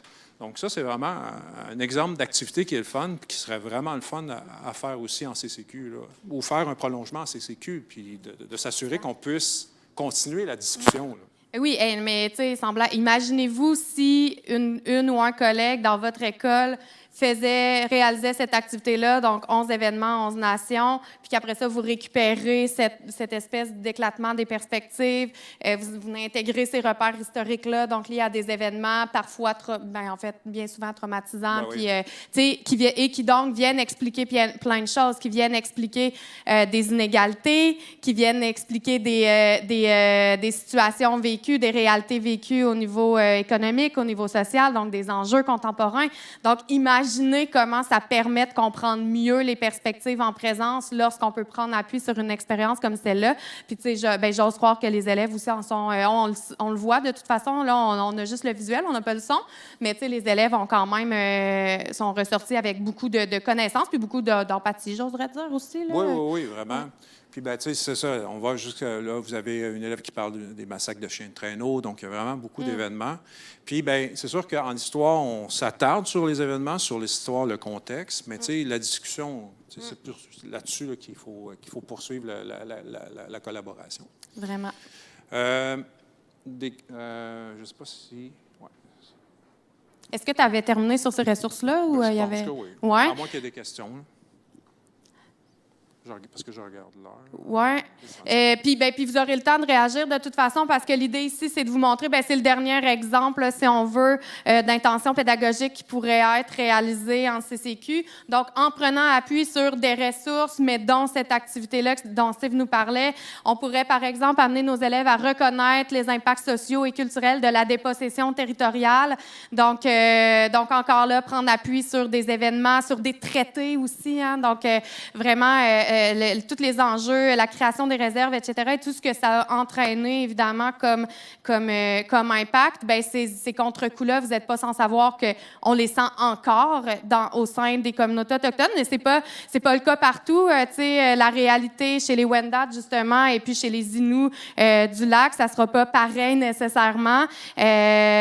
Donc, de venir aussi comparer ces réalités-là, ça peut être intéressant, mais surtout de tenir compte de ces événements historiques-là, c'est essentiel. Puis, on pourrait aussi amener les élèves, on a moins donné des exemples en compétence 2, mais on pourrait les amener à réfléchir à des moyens qui peuvent favoriser la réconciliation, parce qu'en passant, il n'y a pas une bonne réponse puis une formule qui permet d'atteindre la réconciliation, puis voilà, c'est fait. Il y a différents points de vue possibles. Vous avez un exemple, entre autres, ici, il y a Xavier Watso qui parle du concept de réconciliation, qui est un concept qu'on a développé en CCQ.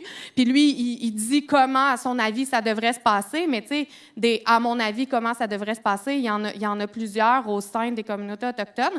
Donc, de tenir compte de ces différents points de vue-là, sur quoi ils s'appuient, sur quels repères, etc., ça peut être quelque chose qu'on fait en CCQ. Puis, il y a plein de ressources qui existent. Là. Vous avez ici une petite capsule Télé-Québec qui parle des revendications autochtones. Donc, qu'est-ce qu'on revendique chez les Autochtones au niveau, par exemple, de la dépossession territoriale, au niveau, voilà. J'ai abordé un petit peu tantôt, là, c'est en secondaire 4, examen, tout ça. Mais, tu sais, dire, ça, c'est un exemple de la réconciliation. On arrive à, on peut soulever peut-être le 30 septembre en histoire ou peut-être dire que, parler justement de cet événement-là. Mais, tu sais, on n'ira pas en profondeur. On va juste comme nommer l'événement, les conséquences ou les causes. Mais, tu sais, de travailler sur comment on se réconcilie, là, ça, c'est pas... on ne fait pas ça en histoire, là. On travaille plus sur comment on fait les guerres. Ouais.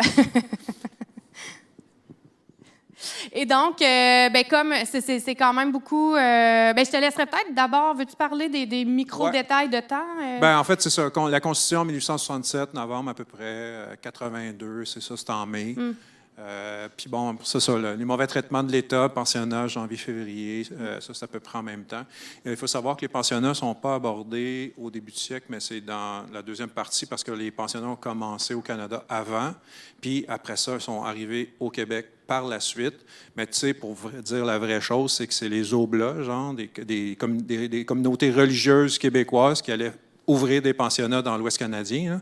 Fait que, tu sais, il ne faut pas non plus se déresponsabiliser puis se dire que c'est arrivé après au Québec. Puis, revendication des groupes autochtones, tu sais, c'est ça. Là, on commence avec, après, en 45-80, avec les différentes revendications des groupes autochtones. Puis, jusqu'à 80 à nos jours, là, c'est vraiment comme avec les environnementalistes, les syndicats, tout ça. Ça fait partie des groupes, les femmes, ça fait partie des groupes minoritaires qui revendiquent des choses qu'on aborde dans le programme. Puis, vous le remarquez, donc, à l'écran, c'est beaucoup en quatrième secondaire. En fait, c'est essentiellement en quatrième secondaire qu'on travaille ces contenus-là. C'est donc de comprendre que nous, le contenu lié à la réconciliation là, en CCQ, c'est en cinquième secondaire que ça se passe, hein, dans le groupe sociaux et rapports de pouvoir. Or, en cinquième secondaire, en univers social, dans le monde contemporain, en fait, ça se passe pas. Tu sais, les connaissances, c'est pas là-dessus qu'on peut prendre appui. Il y a rien de formel, il y a rien comme d'obligatoire à ce niveau-là. Donc, on est obligé, comme prof de CCQ, de venir réactiver, dans le fond, puis de venir s'assurer du transfert des connaissances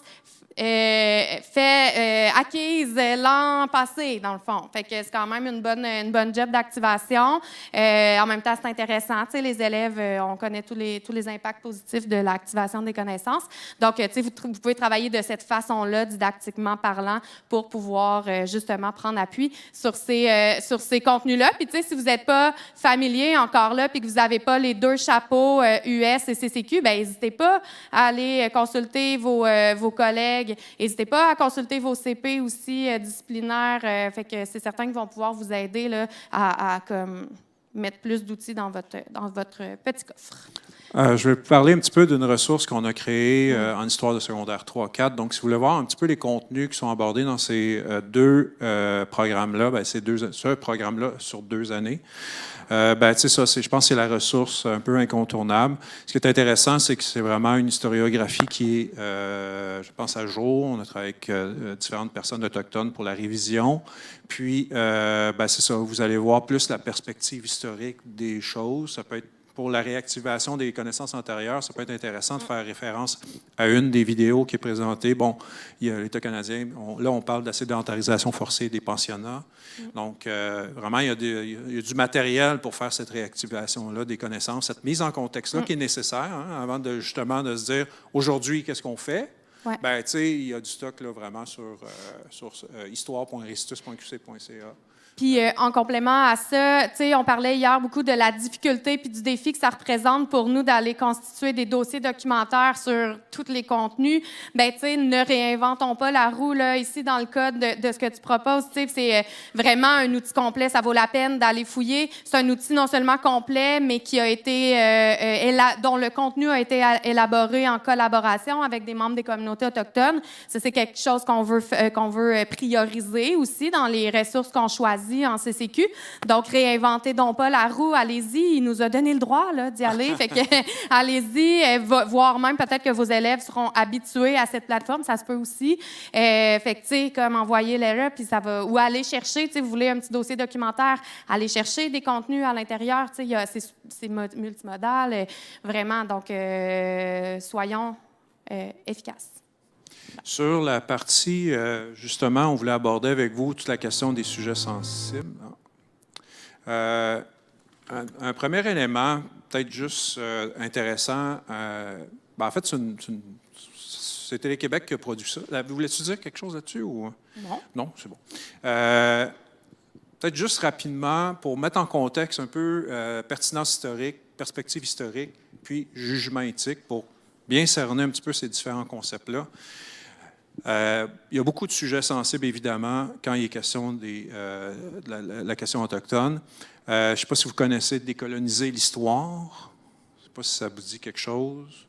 C'est une série qui a eu lieu sur Télé-Québec. C'est intéressant parce que, il y a beaucoup, justement, il y a beaucoup d'aspects de l'histoire qui ont été peu exploités par les historiens.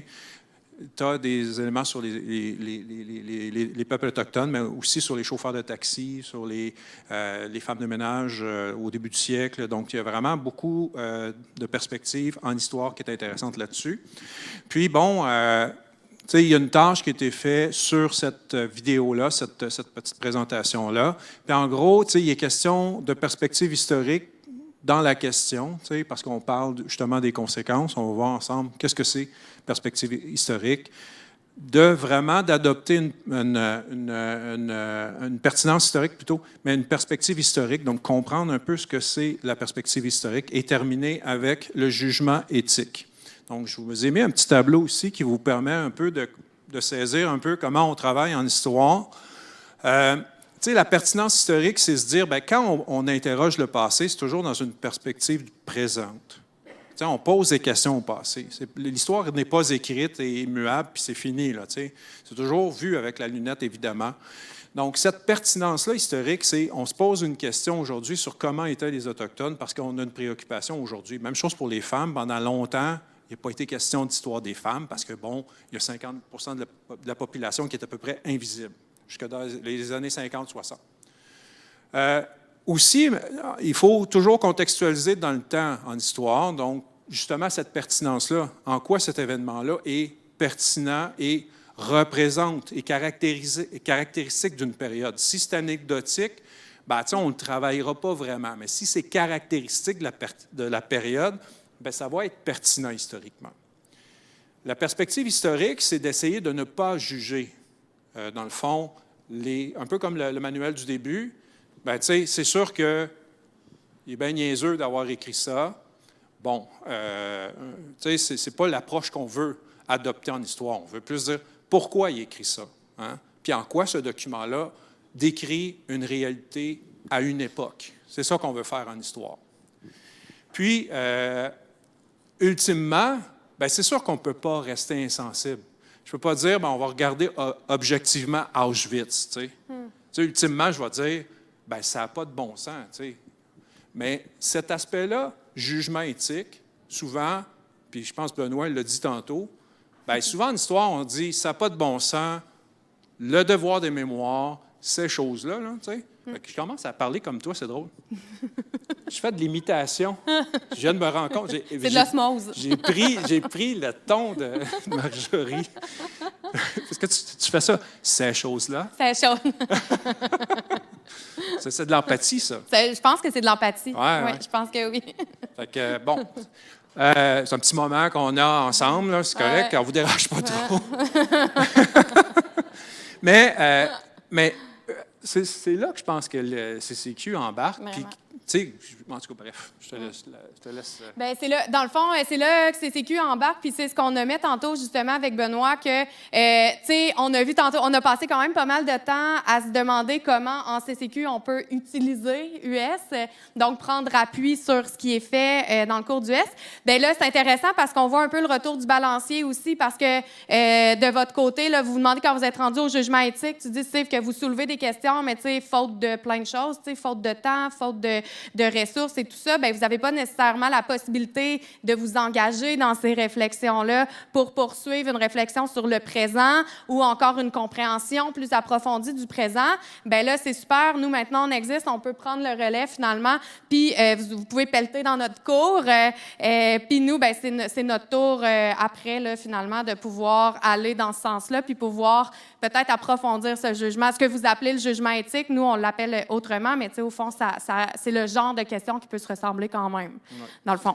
Puis, l'autre élément sur lequel je pense que vous avez peut-être une prise en CCQ, c'est la question de la pertinence historique. Pourquoi on se pose ces questions-là aujourd'hui, tu sais? Fait que ça, c'est important, tu sais, puis c'est un des éléments sur lesquels vous pouvez travailler avec les élèves sur... Vraiment. On se pose, en histoire, on fait juste dire, c'est important de parler de ça parce que, puis après ça, on passe aux faits, tu sais.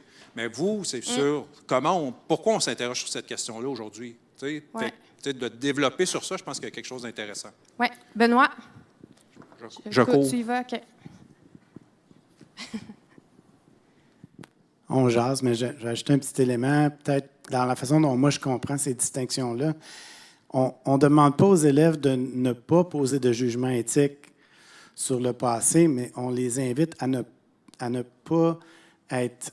pas s'empêcher de comprendre le passé à cause de leur jugement éthique. Si le passé devient incompréhensible, parce qu'on n'est pas capable de se mettre dans la peau des gens d'une autre époque puis de voir comment eux autres posaient leur jugement éthique puis comment eux autres prenaient leurs décisions, puis que le passé devient incompréhensible, bien là, on ne peut pas tirer des leçons du passé parce que c'est comme si c'était plus des humains, tu sais. Ouais. Donc, on veut à la fois comprendre comment les gens raisonnaient dans le passé, puis conserver nos valeurs, puis effectivement dire, ben là, si quelque chose de semblable arrive aujourd'hui, on ne voudrait pas que ça arrive, mais en même temps, on veut savoir pourquoi c'est arrivé, tu sais. Je sais pas, je voulais juste comme ajouter ça pour clarifier la perspective historique, jugement éthique. Oui. Ben, c'est la phrase « oublier le passé, c'est être condamné à le revivre l'histoire », tu sais. Oui. Puis aussi, ce que tu nommes, Benoît, c'est aussi toute la différence entre est-ce qu'en CCQ, nous sommes relativistes, puis tout se vaut et tous les points de vue, toutes les perspectives. Tu sais, comprendre une perspective puis comprendre un point de vue, ça veut pas dire d'accepter que c'est quelque chose qui va dans le sens du vivre ensemble puis qui répond à tous nos à nos finalités, tout ça. Donc, il y a une différence entre comprendre, prendre appui, mettre dans la soupe, mais ça veut pas de la compréhension, puis de la réflexion, mais ça veut pas dire pour autant qu'on accepte tout. Puis c'est exactement la même chose avec la perspective historique. On peut en prendre acte, on peut s'appuyer dessus, mais on n'est pas obligé d'être dans dans l'empathie infinie, là, je sais que c'est pas un mot, mais on n'est pas obligé d'être dans l'acceptation totale de certaines choses, mais de les comprendre, c'est quand même un autre pas. Là, fait que je pense que ça allait peut-être un peu dans ce sens-là. Ce que tu disais. Le temps file quand même. Donc là, Steve nous parlait en univers social. Évidemment, il y a des sujets potentiellement sensibles qui s'invitent. En CCQ, bien évidemment, c'est la même chose. Bon, c'est des exemples d'activités qu'on a développées jusqu'à maintenant qui peuvent parfois parler de revendications, justement, de réconciliation, qui peuvent parler, vous voyez, sous enquête, c'est un exemple où on s'intéresse aux perceptions des forces policières selon les régions à travers le Québec. Donc, c'est un peu niché, mais c'est quand même intéressant parce que ça nous permet d'aborder des perspectives autochtones sur cette question-là, notamment, mais d'autres aussi. Fait que tout ça, ça a un potentiel sensible dans des conditions de dialogue, pour l'enseignant aussi, dans sa préparation et tout ça. Donc là, on est loin d'être les experts, nous, en sujets sensibles. On a nos collègues Sivan Hirsch et Sabrina Moisan actuellement qui présentent. C'est elles, les expertes. Mais quand même, on peut dire qu'on a des mots-clés dans notre programme qui peuvent nous aider à aborder ces questions-là. Donc, des mots comme reconnaissance de l'autre, humilité intellectuelle, donc savoir reconnaître les limites de nos connaissances puis de notre compréhension, c'est important de le faire comme prof puis de le modeler aussi auprès de nos élèves. C'est quelque chose d'intéressant. Développer une pensée critique puis en lien avec le traitement de l'information. Le respect des principes fondamentaux, se rappeler qu'il y a des balises démocratiques, des principes démocratiques qu'on se doit de faire valoir et d'appliquer dans notre classe. Okay? C'est les règles du jeu. C'est comme ça que ça fonctionne. Donc, se rappeler qu'ils existent, ces principes-là. Puis la bienveillance aussi, là, c'est comme des mots qu'on retrouve dans le programme. Si vous faites CTRL F, vous les verrez. Puis ça peut être aidant. Puis un peu pour résumer, synthétiser tout ce qu'on vous proposait, là, cette espèce de acte de comparaison entre nos postures, je pourrais le dire comme ça, dans le traitement des sujets sensibles. Bien, vous avez ici un petit tableau synthèse comparatif là, qui peut peut-être vous intéresser. Aurais-tu aimé dire un mot de plus sur ce tableau-là? Non, mais vous allez retrouver sur la perspective historique et tout ça, les éléments dans ce tableau-là. Oui, tout à fait. C'est bon? Il reste moins de 10 minutes. On est comme pas pire d'un temps. Ouais. Maintenant, donc, la dernière section va être quand même dédiée à, je vais dire en rafale, à différentes ressources qu'on peut mobiliser en CCQ. Puis il y en a peut-être là que vous connaissez déjà, puis c'est vraiment correct. Encore là, tout ça est fait dans l'humilité. Nos collègues Univers social ont un pas d'avance quant à la production de ressources en collaboration avec des personnes autochtones. En CCQ, on est au balbutiement de tout ça, donc on s'est surtout occupé de repérer des ressources déjà existantes puis des organismes qui peuvent nous venir en aide. Donc d'abord, un passage incontournable, si ce n'est pas déjà fait, l'annexe 3 du programme. C'est nécessaire d'aller la lire. C'est vraiment plein d'indications pédagogiques, quand même vraiment claires. Je ne sais pas si vous êtes d'accord avec moi, mais c'est quand même c'est des orientations vraiment intéressantes. Donc, on vous invite à aller lire ça. Ça nous permet de se faire une tête. Puis, en complément, il y a cette formation offerte par le ministère, mon Dieu, il y a plus d'1 an, j'ai envie de dire, il y a 2 ans quasiment, animée par Mathieu Lisotte. Et puis, voilà, c'est très... aidant. Intéressant. Je veux pas que ça parte. OK, autre chose. Veux-tu dire un mot là-dessus, peut-être? Sur celle-là, comme tu as collaboré avec Médéric? Oui, en fait, dernièrement, Médéric a fait un atelier. Puis je trouvais ça intéressant aussi, la question du cercle, des aspects de société. Mais bref, je ne sais pas si elle a été enregistrée, cette... Oui, les webinaires, c'était une série, si vous avez suivi, là, offert par le CRIDAC, et elles sont toutes disponibles, puis celle-là aussi, c'est le cas aussi. Ouais. Parce qu'en fait, c'était la question justement de l'accès au savoir, puis il y avait une partie de réponse sur comment parler de l'art autochtone, ou de toute la littérature et tout ça. Dans ça, mais en gros, on demandait justement à Médéric Dioui, mettons, si moi, personne allochtone, j'ai à parler justement des perspectives autochtones, quelle est la posture que je devrais adopter? Puis, c'est ça. D'abord, la question de la curiosité, s'intéresser à l'autre. Donc, ça, je pense que là-dessus, vous avez un bac complet sur cette chose-là, comme personne dans CCQ, vous intéressez aux gens. Vraiment? Oui. Je pense. L'authenticité, donc, dire, gars, je ne sais pas, puis je pense que, comme d'avoir plus une... On vous demande pas d'être des gens qui connaissaient tout, c'est d'être authentique. Ça, c'est un aspect qui est intéressant. Il parlait de créativité parce qu'il y a peu de ressources existantes, quoique tous les jours, il sort des choses. De plus en plus, oui, quand même. Puis, bien, la bienveillance, ça, c'est quand même Ouais. une question ben, c'est ça, c'est un des termes qui aborde. Donc, gardons ça en tête. Une autre, donc, on n'est pas dans les ressources, mais, voyons, c'est pas le bon piton. On n'est pas dans les ressources, mais dans le site dont je vous parlais tout à l'heure, Mythes et réalités autochtones, je trouve que cette citation-là est vraiment inspirante, puis je pense que c'est utile de la garder dans notre petite poche tout le temps. Donc, on peut lire sur la page d'accueil que, bon, ben, eux, ils offrent un espace d'apprentissage où le bonheur d'apprendre est plus grand que la gêne de ne pas savoir. Puis ça a été nommé aussi par les personnes qui intervenaient durant la conférence le webinaire donné par le CRIDAC. Donc, avoir la curiosité, avoir l'humilité de reconnaître ce qu'on ne sait pas, mais tu sais, s'intéresser puis faire un pas vers l'autre, c'est déjà comme ça de gagner. Donc, faire tout ça dans la bienveillance, là, c'est quand même quelque chose qu'on peut avoir en tête quand vient le temps, notamment de choisir nos ressources. Parce que créer des dossiers documentaires, on le sait, c'est un enjeu. Choisir des ressources, on le sait, c'est un enjeu. Assurer son propre développement professionnel puis, tu sais, comme approfondir nos propres connaissances sur un sujet, c'est un enjeu aussi. Donc, il y a différentes choses qui nous ont proposées dans le programme, dans l'annexe 3, comme je vous disais tout à l'heure. Donc, d'abord, principe numéro 1, faire de la place à l'oralité puis recourir à des connaissances valides. Puis que par connaissances valides, on entend des connaissances qui sont produites par des organismes autochtones eux-mêmes. Puis ça, ben il y en a de plus en plus, tu le disais. Il y en a beaucoup, là, des centres d'amitié et tout ça, là, vraiment, qui s'emploient à rendre disponibles des ressources sous différentes formes. Donc, c'est pas difficile de trouver. Puis vous aurez une petite mosaïque tantôt, là, je vais vous en proposer. Principe numéro 2, témoigner de la variabilité et de la diversité présente chez les premiers peuples. Donc, je l'ai dit tout à l'heure, Steve l'a dit aussi. Donc, c'est pas une réalité autochtone, c'est pas une culture autochtone, c'est des réalités autochtones et des cultures autochtones. Voyons, j'étais restée pognée dans mes liaisons. Est-ce qu'elles étaient bonnes ou pas?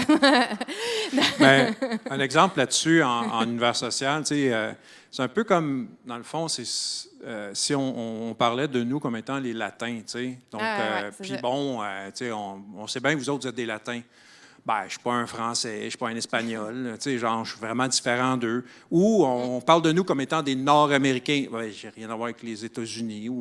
Fait que, tu sais, c'est important de revenir. Puis ça, c'est pas des exemples qui sont de moi, là, tu sais, c'est des personnes autochtones qui ont nommé ça. Fait que c'est important de se dire, ben les Atikamekw, c'est qui? Hein? Il n'y a pas les Autochtones, ça n'existe pas. Là, fait c'est vraiment d'aller vers les différentes communautés. Voilà. C'est un défi, mais en même temps, c'est franchement fascinant. Puis finalement, principe numéro 3, ben, on nous invite dans le programme à visiter le plus possible et se rendre sur les lieux ou dans les milieux autochtones. Bon, vous me direz que c'est pas toujours facile sur le plan logistique, donc je vous propose deux alternatives. Donc, rapidement, s'appuyer puis utiliser des formes de dialogue variées. Des fois, on est habitué au débat, on est habitué à la délibération, des choses comme ça. Donc, des fois, de laisser de la place à la narration, à la table ronde et à l'entrevue pour faire de la place à l'oralité, ben c'est comme un mariage heureux, tu sais, ça fonctionne. Fait que de laisser de la place à ce genre de forme de dialogue-là, que ce soit dans des témoignages, dans des capsules vidéo, vous en avez plein d'exemples, vous autres. Donc ça, c'est une façon de faire de la place à l'oralité. Hein. Vous savez que la transmission orale, ça occupe une place importante pour les peuples autochtones. Donc, intéressant. Ensuite, là, j'espère que ça ne va pas tout partir. Ici, c'est un projet qui s'appelle Présent, qui a été réalisé, écoutez, dans le temps d'ECR, mais qui est encore franchement d'actualité. Ça a été fait avec la communauté Wendat dans le coin de Québec. Donc, c'est tout plein, j'oserais dire que c'est tout plein de perspectives sur comment on vit la modernité quand on est Wendat. C'est un peu ça la thématique de base. Donc, vous avez le grand documentaire en haut, puis vous avez plusieurs petites capsules. Donc, c'est un projet là, qui avait été réalisé par un enseignant qui s'appelle Jean-Pierre Verville à la polyvalente de l'ancienne Lorette, mais qui est franchement encore d'actualité et puis qui gagnerait à être mobilisé et investi là, encore aujourd'hui. Petite mosaïque, donc tout est cliquable. Il y en a certaines ressources dont j'ai parlé déjà, mais tu sais, les Mages de ce monde, les Télé-Québec de ce monde, Radio-Canada, saviez-vous qu'il existe un espace autochtone? Donc, c'est un espace d'actualité Radio-Canada, mais qui est dédié aux enjeux contemporains autochtones. Fait que ça peut être intéressant d'aller fouiller là-dedans. Chaîne YouTube sur l'environnement, je vous en ai parlé, donc vous reconnaissez tout ça. Statistique Canada, vous savez, les données en CCQ, oui, vous savez. Donc, statistiques sur les peuples autochtones, fait que ça existe. Ça peut être intéressant d'aller fouiller là-dedans puis d'intégrer ça à nos dossiers documentaires. Donc, tout est cliquable. C'est des exemples. Puis finalement, tantôt, je vous disais, observation directe, aller visiter les lieux, ben oui, mais tu sais, pas toujours possible. Donc, nous, au Récit, c'est certain que des fois, il y a certains... On se questionne toujours sur la valeur ajoutée du numérique dans l'éducation. C'est pas toujours... L'équation n'est pas toujours vraie, la valeur ajoutée n'est pas tout le temps là, mais dans ce cas-ci, elle est vraie. Donc, la réalité virtuelle peut nous permettre de se rendre dans des lieux autrement inaccessibles. Il y a même des musées, ici, le musée à Mastoyach, qui est disponible en réalité virtuelle, finalement. Donc, c'est des façons de pouvoir observer de manière directe les contextes puis les environnements. Voilà. Fait que c'était comme un peu une rafale, mais en tout cas, vous avez tout ça disponible dans la présentation. C'est cliquable. S'il manque des liens, vous nous le dites, puis on va vous aider. Puis sinon, veux-tu, je te laisse le mot de la fin, peut-être? Merci de m'avoir invité. Je suis content d'avoir pu discuter avec vous, puis jaser avec votre prof, vos collègues d'univers social. Il y a certainement quelque chose à faire en collaboration. Je vous invite de faire. Et on vous remercie, tout le monde. Merci pour votre participation.